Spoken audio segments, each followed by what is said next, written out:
अस्सलामुअलैकुम वरहमतुल्लाहि वबरकातुहू।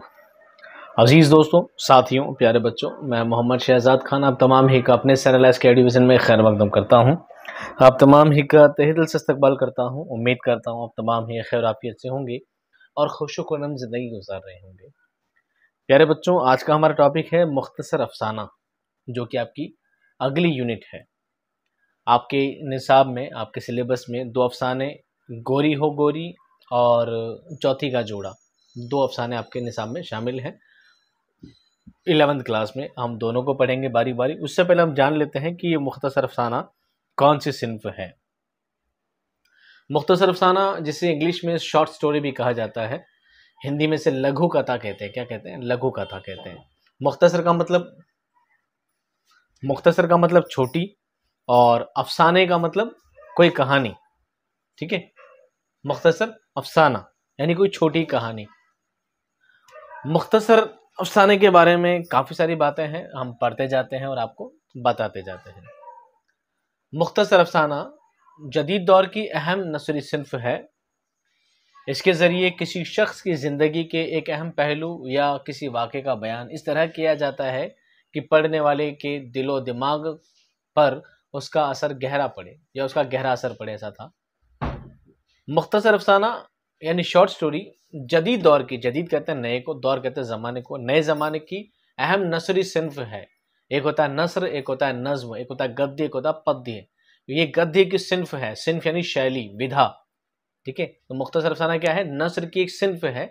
इसके ज़रिए किसी शख्स की ज़िंदगी के अहम पहलू, किसी इंसान की ज़िंदगी का कोई ख़ास पहलू बयान किया जाए या कोई वाक़या बयान किया जाए जो उसकी ज़िंदगी से होकर गुजरा हो। कोई वाक़या जो उसकी ज़िंदगी में पेश आया हो, उसको पेश करेंगे, उसको बताएंगे, जो और इस तरह बयान करेंगे कि पढ़ने वाले के दिमाग पर गहरा असर पड़े, यानी पढ़ने वाला उससे प्रभावित हो जाए, उससे इंस्पायर हो जाए, उसको एक मैसेज मिले। ठीक है,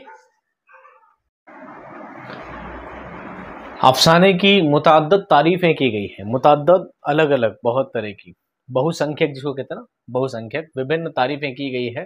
तारीफें नहीं, परिभाषाएं दी गई है। एक नक्काद का कहना है कि अफसाना ऐसी नसरी कहानी है जो एक ही नशिस्त में पढ़ी जा सके।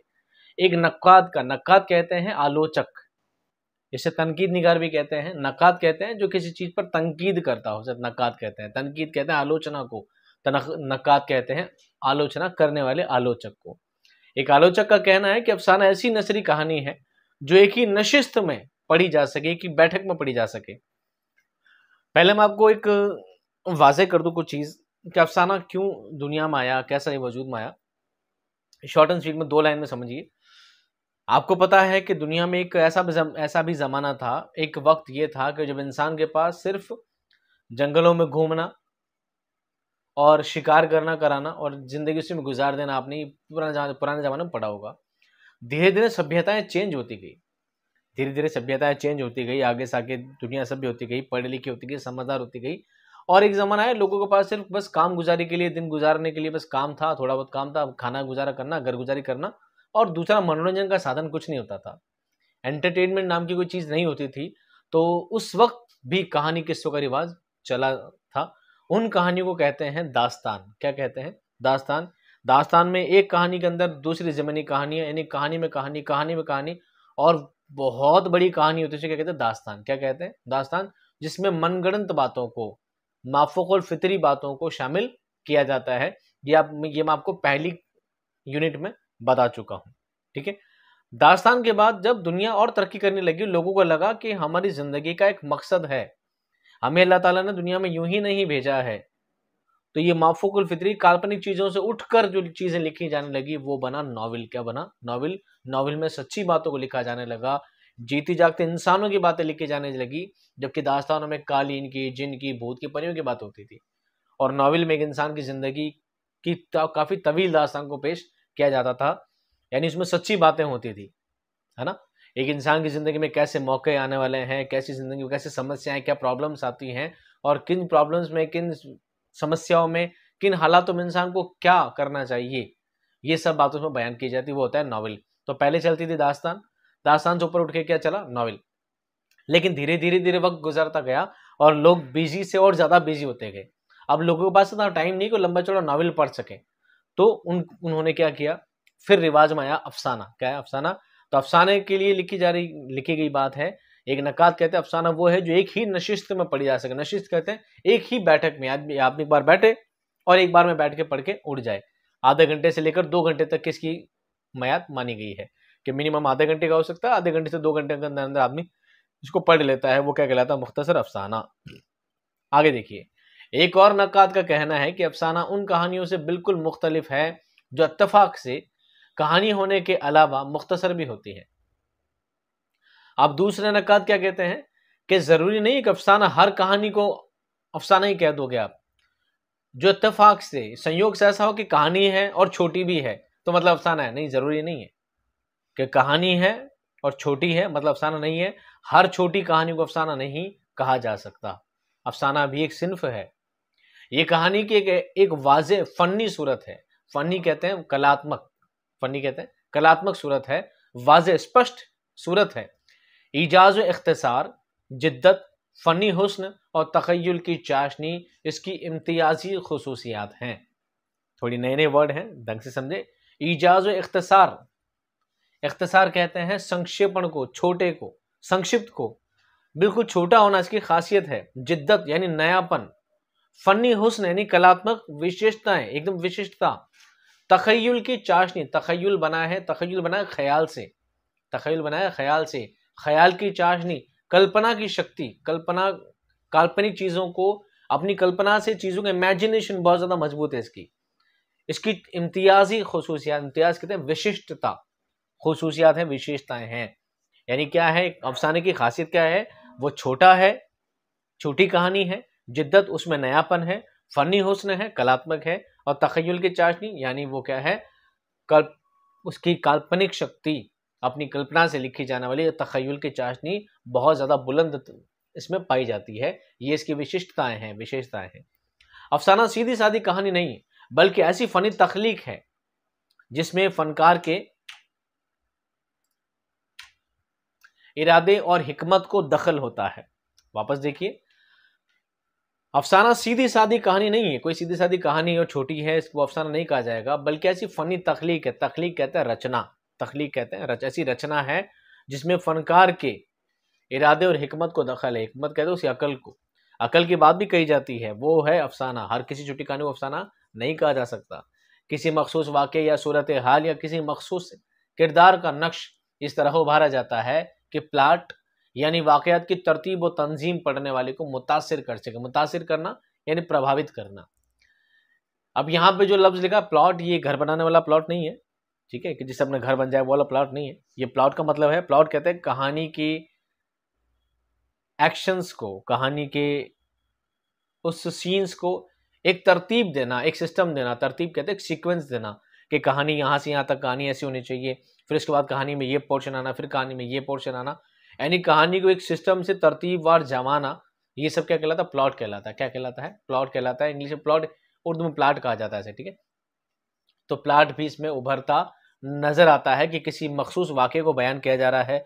मान लीजिए किसी कहानी में कोई बात बताई जा रही है, तो मैं ऐसे जनरली कह रहा हूँ, मान लो कि एक्सीडेंट के बारे में बताया जा रहा है, तो एक तरीके से बताना क्या पहले गाड़ियों का शोर बहुत ज़्यादा हो रहा था, सड़क पे बहुत ज़्यादा ट्रैफिक था, सभी गाड़ियाँ यहाँ से आ रही थी, वहाँ से आ रही थी, फिर एक तरफ सीधे से गाड़ी बहुत ज़ोर से आ रही थी, उस तरफ से गाड़ी बहुत तेज़ी से आ रही थी, फिर दोनों गाड़ी आपस में टकराई। ऐसे नहीं कि एक्सीडेंट हो गया, सब मर गए, फिर उल्टी पुल्टी कहानी बता दी, फिर क्या हुआ, गाड़ी तेज भी आ रही थी, फिर एक्सीडेंट भी हो गया था, मर भी गए थे। कहानी इस तरह आगे पीछे नहीं बताई जाती, बल्कि कहानियों को एक तरतीब देना, एक सीक्वेंस देना, उसको प्लॉट में डालना, ये अफसाने की खासियत है। अफसाने के माहिरों ने उसकी जो तारीफें बयान की हैं उनसे वाज़ेह होता है कि अफसाना बयानी तख्लीक तहरीर है। अफसाने में किसी एक किरदार या किरदारों के मखसूस गिरोह के नुकूश या जहनी कश्मकश को नुमाया किया जाता है। अब जो अफसाने के माहिर हैं उन्होंने तारीफें की है, जितनी भी इसके बारे में परिभाषाएं दी है, उनसे वाज़ेह होता है, स्पष्ट होता है कि अफसाना बयानी तख्लीकी तहरीर है। तख्लीकी रचनात्मक तहरीर है, यानी लेखन है, एक रचनात्मक लेखन है जो बयान किया जा सकता है। अफसाने में किसी एक किरदार यानी एक पात्र या किरदारों यानी ज्यादा पात्रों के मखसूस यानी विशेष खास गिरोह के नुकूश या जहनी कश्मकश को नुमाया किया जाता है। जहनी कश्मकश, इसे जहन कह सकते हैं, मानसिक कश्मकश कह कह सकते हैं जद्दोजहद को कह सकते हैं, दिमाग से जुड़ी बातें, मनोविज्ञान को कह सकते हैं, ठीक है, जहनी बातों को, कश्मकश को नुमाया किया जाता है। अफसाने में वाकयात की तफसील, किरदारों की गुफ्तगू और मंजर व माहौल की पेशकश बहुत नपी तुली होती है। ये बात आपको ध्यान रखनी है। अफसाने में वाकयात की तफसील, जो वाकया बयान किया जा रहा है, जो घटनाक्रम आपको बयान किया जा रहा है, उसमें तफसील यानी उसकी लेंथ बहुत ज़्यादा बड़ा नहीं होना चाहिए कि आदमी पढ़ते पढ़ते बोर हो जाए। किरदारों की गुफ्तगू यानी किरदार, जो कैरेक्टर्स उसमें दिए गए हैं, जो पात्र दिए गए हैं, उनकी गुफ्तगू, उनकी बातचीत, गुफ्तगू यानी बातचीत, मंजर व माहौल यानी जो दृश्य आपके सामने पेश किया जा रहा है, वो सब नपे तुले होते हैं, बिल्कुल शॉर्ट एंड स्वीट में होते हैं, क्योंकि अफसाने की खासियत है वो बहुत शॉर्ट होता है और उसमें एक मैसेज होता है। हर अफसाने के लिए प्लॉट, किरदार और ज़मान व मकान लाजमी अज्जा की हैसियत रखते हैं। इस लिहाज से अफसाने की अक़साम भी बयान की गई हैं, यानी प्लॉट का अफसाना, किरदार का अफसाना या पस मंज़र का अफसाना। हर अफसाने के प्लॉट, किरदार और ज़मान व मकान लाजमी अज्जा की हैसियत रखते हैं। हर अफसाने के लिए खासियत क्या रखते हैं? प्लॉट उसके लिए अहमियत रखता है, किरदार यानी उसके पात्र अहमियत रखते हैं, ज़मान व मकान, ज़मान यानी ज़माना, दौर, कौन से दौर की बात की जा रही है। अगर मान लीजिए किसी गांव के बारे में बताया जा रहा है कि गांव में अंग्रेज़ों ने हिंदुस्तान को गुलाम बना रखा था और लोग व्हाट्सएप पे एक दूसरे को क्या कर रहे थे, मैसेजेस कर रहे थे। आप देखिए बात कितनी ऊट-पटांग सी बात है, जब अंग्रेज़ों के ज़माने में मोबाइल नहीं था और आप व्हाट्सएप मैसेजेस को बीच में डाल रहे हैं। यानी ज़माना भी मैटर करता है। मकान यानी मकान कहते हैं जगह को, स्थान को, कि किस जगह की बात की जा रही है, गांव की बात की जा रही है, शहर की बात की जा रही है, किसी जंगल की बात की जा रही है। उन चीज़ों को देखते हुए वहाँ के किरदारों को, उनकी बातचीत, उनकी बोलचाल, उनकी गुफ्तगू, सभी चीज़ें मैटर करती है, तब जाके एक अफसाना तैयार होता है, तकमील को पाता है। ये क्या है, इसके लाजमी अज्जा हैं। लाजमी यानी अनिवार्य, अज्जा जमा है जुज़ की, जुज़ कहते हैं भाग, ये इसके लाजमी भाग हैं। इन सब से मिलकर क्या बनता है, अफसाना बनता है। इसी लिहाज से अफसाने की अक़साम भी बयान की। इस लिहाज से अफसाने भी अलग अलग तरह के होते हैं, कई प्रकार के होते हैं। प्लॉट का अफसाना होता है, किरदार का अफसाना होता है या पस मंजर का अफसाना होता है। अफसाने की कामयाबी के लिए कुछ नाकदीन, नाकदीन जमा है नाकिद की, नाकिद मतलब वही नक्काद, ठीक है, नक्काद भी कहते हैं, नाकिद भी कहते हैं आलोचक को। तो आलोचक क्या कहते हैं, अफसाना निगार के नुक्ता नज़र को भी अहम करार देते हैं। अफसाना निगार के उसलूब में रम्ज, किनाए और तासीर को भी ज़रूरी समझा जाता है। अब तनकीद निगार और नक्काद क्या कहते हैं कि अफसाना निगार के लिए ज़रूरी है कि उसका नुक्ता नज़र क्या है, उसका नुक्ता नज़र यानी उसका दृष्टिकोण क्या है, वो समाज को किस दृष्टिकोण से देखता है, उसका पॉइंट ऑफ व्यू क्या है। अफसाना निगार के उसलूब में रम्ज, उसका उसलूब यानी उसके ढंग में रम्ज और किनाए, बात इशारों में, रम्ज किनाए किसे कहते हैं, इशारों में, और तासीर को भी जरूरी समझा जाता है कि वो किस तासीर से बात को बयान कर रहा है, किस तासुर से बयान कर रहा है।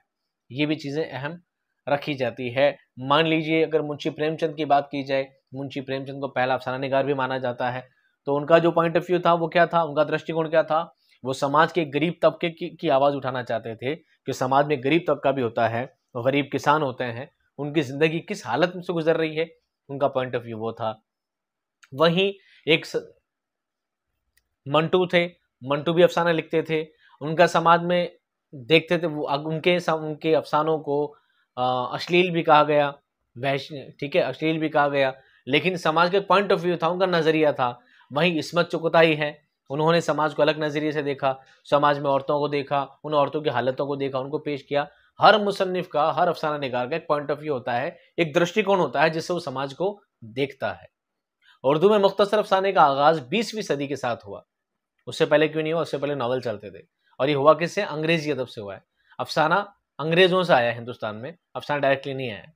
हिंदुस्तान में कथा कहानी का रिवाज तो सदियों पुराना है।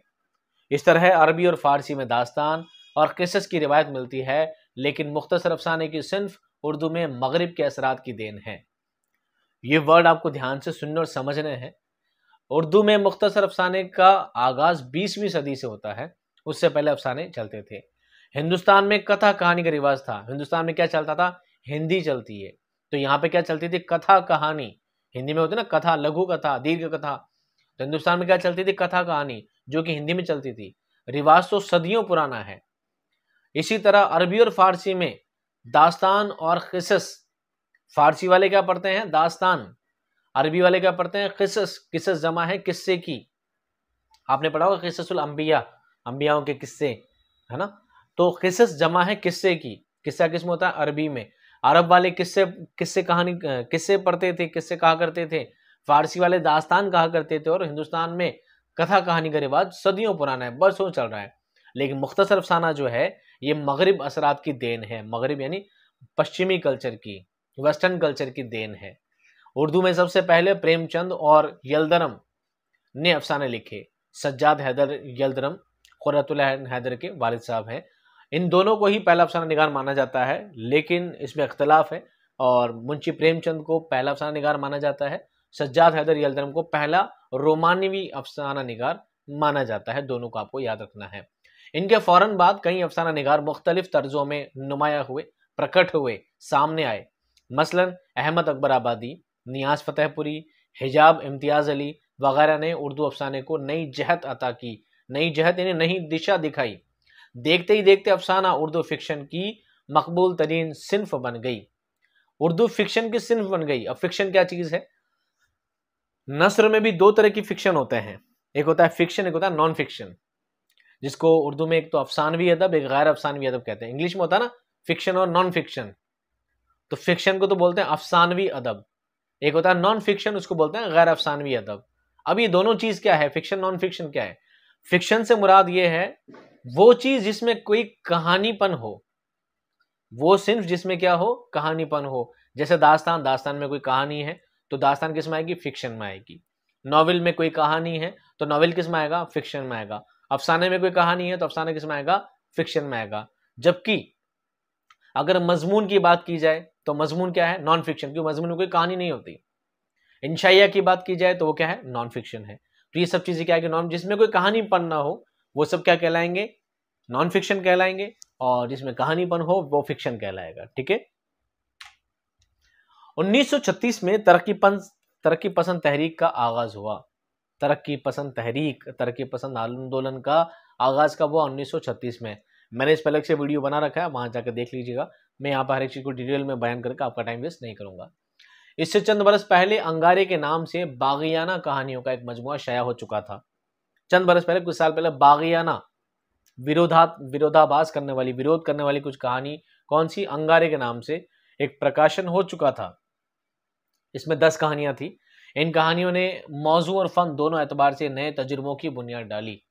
मौजू और फन, मौजू कहते हैं विषय, फन कहते हैं कला, कला और विषय दोनों के एतबार से क्या कहा? नई बुनियाद डाली।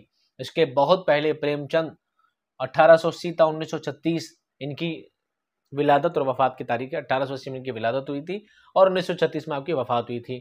यानी तरक्की पसंद तहरीक का जब आगाज हुआ था तो उसके पहला जो अधिवेशन हुआ था, पहली जो कॉन्फ्रेंस हुई थी, उसमें मुंशी प्रेमचंद क्या थे? सदर थे। और उसी के बाद उनका क्या हो जाता है? इंतकाल हो जाता है। तो मुंशी प्रेमचंद ने उर्दू अफसाना निगारी को उरूज पर पहुंचा दिया था। यानी अंगारे तो जब हुआ, पर उससे पहले मुंशी प्रेमचंद ने हिंदुस्तान में अफसाने को बहुत ऊंचा मकाम दे चुके थे, बहुत ऊंचा नाम पे पहुंचा चुके थे। प्रेमचंद ने हकीकत निगारी और नफसियाती किरदार निगारी के साथ मशरकी यूपी के देहातों की जिंदगी और कौमी जिंदगी में नुमाया होने वाले सियासी और तरबियती जज्बात को भी नुमाया किया। भी क्या है? समझें बात को। मुंशी प्रेमचंद ने, यानी प्रेमचंद ने हकीकत निगारी कहते हैं सच्चाई को, वास्तविकता को, और नफसियाती कहते हैं मनोवैज्ञानिक किरदार निगारी के साथ साथ मशरकी कहते हैं पूर्वी यूपी का जो इलाका है, वहां के देहातों की जिंदगी, देहात कहते हैं गांव को, वहां के गांव के लोगों की जिंदगी, कहा यूपी के पूर्वी यूपी के गांव के लोगों की जिंदगी को और कौमी जिंदगी को और राष्ट्रीय जिंदगी को, धार्मिक जिंदगी को नुमाया होने वाले सियासी कहते हैं राजनीतिक, नुमाया होने, निष्पष्ट होने वाले और तरबियती जज्बात को, तरबियती शैक्षिक या नैतिक कह लीजिए, नैतिक जज्बात को भी नुमाया किया है कि उन देहातियों की जिंदगी में, उन गांव के लोगों की जिंदगी में क्या परेशानियां हैं, क्या राजनीतिक मसाइल हैं, क्या धार्मिक मसाइल हैं, किस तरह की परेशानियों से वो लोग जूझ रहे हैं। इन सभी बातों को उन्होंने अपने अफसानों में शामिल किया। चंद ही बरसों में सआदत हसन मंटू, जिनका मैं जिक्र कर चुका हूं, कृष्ण चंद्र, राजेंद्र सिंह बेदी, इस्मत चोगताई गुलाम अब्बास, अहमद नदीम कासमी और बलवंत सिंह के हाथों उर्दू अफसाने ने बहुत तरक्की की। ये सभी अफसाना निगार हैं और सभी ने बहुत ही कामिल अफसाने लिखे हैं। जिंदगी के गूनागू मसाइल और मौज़ूआत पर लिखा जाने लगा। जिंदगी में आने वाले हर तरह के मसाइल, हर तरह की समस्याओं पर, हर तरह के विषय पर लिखा जाने लगा। इसके साथ साथ इंसान दोस्ती, समाजी इस्लाह और कौमी शऊर के, इंसान दोस्ती यानी इंसानों के आपस में दोस्ती, बाहमी ताल्लुक, समाजी इस्लाह, समाजी यानी सामाजिक, और इस्लाह कहते हैं सुधार को, समाज सुधार, कौमी शऊर, राष्ट्रीय चेतना, इजहार का चलन भी आम हुआ। आज़ादी के बाद उभरने वाले अफसाना निगारों में कुर्रतुल ऐन हैदर, जो कि सज्जाद हैदरी यल्दरम की बेटी हैं, तो आज़ादी के बाद यानी स्वतंत्रता के बाद उभरने वाले अफसाना निगारों में, यानी जिन लोगों का नाम रोशन हुआ, उनमें कुर्रतुल ऐन हैदर नुमाया हैसियत रखती हैं। 1960 के लगभग उर्दू में अलामती अफसाने का आगाज हुआ। अलामती अफसाना किसे कहते हैं? अफसाना दो तरह के होते हैं, अलामती और तजरीदी। मैं थोड़ा आगे बताता हूँ आपको उसके बारे में। इस रंग के नुमाइंदा अफसाना निगार इंतजार हुसैन, सुरेंद्र प्रकाश, अनवर सज्जाद, बलराज मेण और खालिदा हुसैन हैं। हकीकत निगारी की रिवायत को आगे बढ़ाने वालों में हयातुल्लाह अंसारी, ख्वाजा अहमद अब्बास, अहमद नदीम कासमी, शौकत सिद्दीकी, अशफाक अहमद, रामलाल और जोगिंदर पाल काबिले जिक्र है। ये सभी कौन है दोस्तों? अफसाना निगार हैं सारे। नई नस्ल के कई अफसाना निगारों ने बराह रास्त तर्ज बयान के बजाय अलामती तर्ज बयान को तरजीह दी, यानी उसको ज़्यादा प्रायोरिटी दी है। लेकिन अलामती और तजरीदी अफसानों की मकबूलियत अब पहले जैसी नहीं रही। अलामती अफसाना क्या होता है बच्चों? किसी चीज़ को अलामत बनाकर किसी चीज़ के सामने पेश करना और किसी बात को समझाना क्या कहलाता है? अलामती अफसाना कहलाता है। अगर आपको अभी भी समझ में नहीं आया है तो बात को आप इस तरह समझ सकते हैं, किसी एक चीज के बारे में इस तरह बयान करना कि अगर आपको लोगों की बदहाली के बारे में बताना है, लोगों की भुखमरी के बारे में बताना है, तो किसी चीज की अलामत बना देना, यही अलामती अफसाना कहलाता है। अब यहां पर आपका अफसाने का टॉपिक क्या होता है? कंप्लीट होता है। उसके बाद हम एक बार शॉर्ट में जान लेते हैं सैयद रफ़ीक हुसैन का तारुफ, और उसके बाद हम चैप्टर पढ़ेंगे गोरी हो गोरी। ठीक है। सैयद रफ़ीक हुसैन 1894-1946। 1894 में आपकी क्या हुई थी? विलादत हुई थी, और 1946 में आपकी वफात हुई थी। सैयद रफ़ीक हुसैन लखनऊ के रहने वाले थे। मुलाजमत के सिलसिले में हिंदुस्तान के मुख्तलिफ मुकामात पर मुकीम रहे। मकामात क्या मतलब क्या? मकाम की जमा है मकामात, मकाम कहते हैं स्थान को। मुकीम रहे यानी निवास किया। शिकार के शौक के साथ साथ उन्हें हैवानों की फितरत के मुताले का ज़ौक़ भी था। हैवान कहते हैं प्राणी को, हैवानों की मुताले का भी ज़ौक़ था। मुताला कहते हैं अध्ययन को, ज़ौक़ था मतलब शौक था।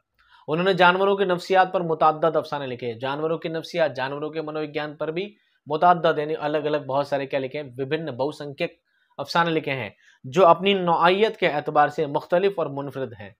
अपनी नौइयत, अपनी तरह के, अपनी विशेषता से हटकर एतबार से मुख्तलिफ हैं, यानी बिल्कुल अलग है, मुख्तलिफ अलग है, और मुनफरिद है। मुनफरिद कहते हैं हटकर, इंडिविजुअल हैं।